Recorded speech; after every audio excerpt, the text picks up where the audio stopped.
Hello, and welcome to Cooking with Teddy and me, Anya. Today, I will be cooking Couscous Mediterranean curry. I've never made this before, at the request of Mama Bear. Say hi, Mama Bear.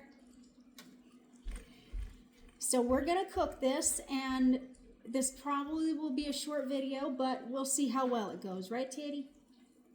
Right. See you soon. Hello again.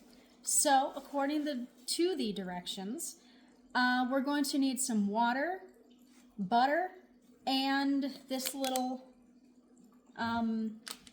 powdery sack, along with the Couscous inside of here.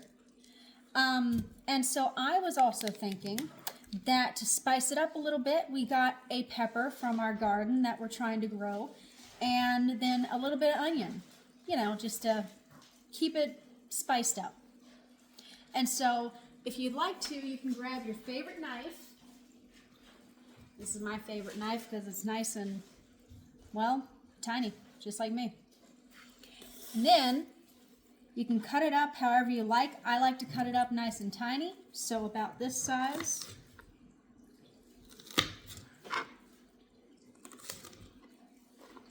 Which is, depending on the ends of it, varying.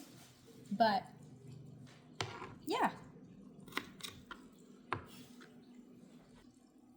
So, after cutting up the vegetables and waiting for the water to boil, I thought it would be a nice thing to mention that if you are using utensils, then make sure to wash them. Just put some soap and water in the sink if you don't have immediate time for them, and just let them soak.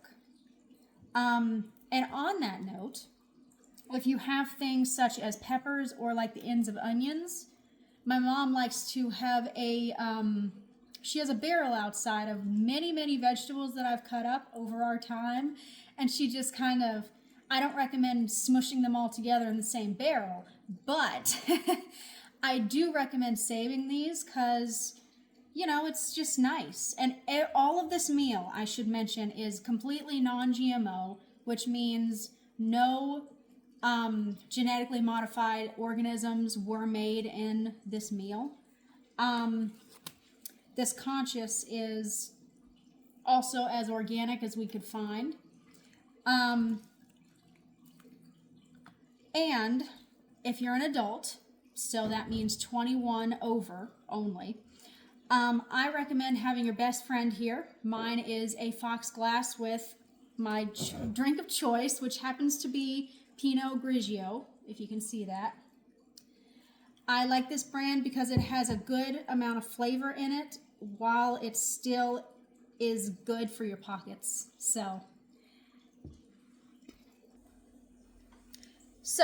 now that the water has started boiling, it's time to pour in the Couscous.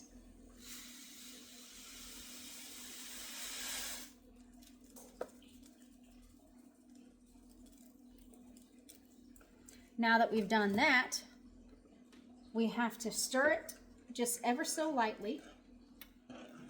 And then Couscous takes some time to fluff up, and so you can't leave this stuff alone. I tried that once, and it almost ended in disaster. Disaster meaning that it almost stuck completely to the pot. So I recommend just being here, stirring it slowly, or if you need to, just ever so casually, like walk away from it for like a couple seconds and then come back and stir it, kind of thing. So a casual stir. And then once it's fully fluffed up with the fork and all the water is done, meaning that the water has been fully absorbed into the Couscous, then and only then will we be able to add our vegetables and cook it for another 2 minutes, 2 to 3 minutes.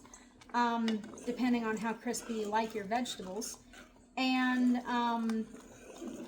then at that point you can serve it with protein of choice. Like my mom likes shrimp, I prefer chicken.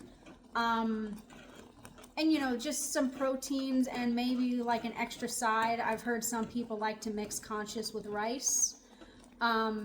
or have it as like a second side kind of thing. This on its own is not a full meal, but it is very delicious. Now that it's fluffed, we now add the powder.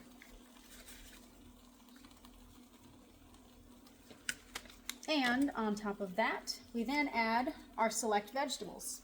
I'm using onions and peppers, but you can add any vegetable that you deem fit.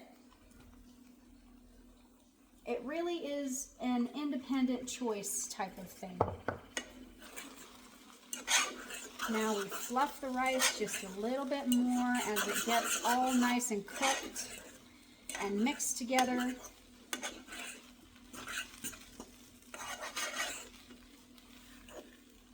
If you're wondering how to fluff rice, my personal method is just to like kind of fold it or fluff it. I've seen some people fluff it real fast, kind of like this, even faster than that, actually. But it's really just, as long as you see the consistency of like fluff, like it is right now, then you can pat yourself on the back because you've done a great job. So, I just asked my taste tester, Mama Bear, as you saw earlier, to taste this Couscous that she requested, and she suggested that it could use a little bit more seasoning and a little bit more butter because its consistency is a bit drier. So if you do like drier foods, then it's great. But if you would like some more moistness, then I suggest adding another teaspoon of butter. And then for seasoning, we're going to add some no salt, which is kind of like salt, but instead of potassium, it adds a bit more magnesium. I wouldn't add too much, especially if you're not a salt person. And then we're going to add a teeny bit of paprika. And last but not least, a little bit of ground ginger, because I think that would go pretty well in a curry. And then mix it all together. Once the food has been plated, as you see here, you can have your drink of choice. Mama Bear is already scarfing down. I feel privileged. She's got her red I wine. am privileged. And so, as I said previously, you can enjoy this with your choice of protein or whatever else you want to. And I thank you for taking the time to watch this video. Remember to like and subscribe, and have a good day.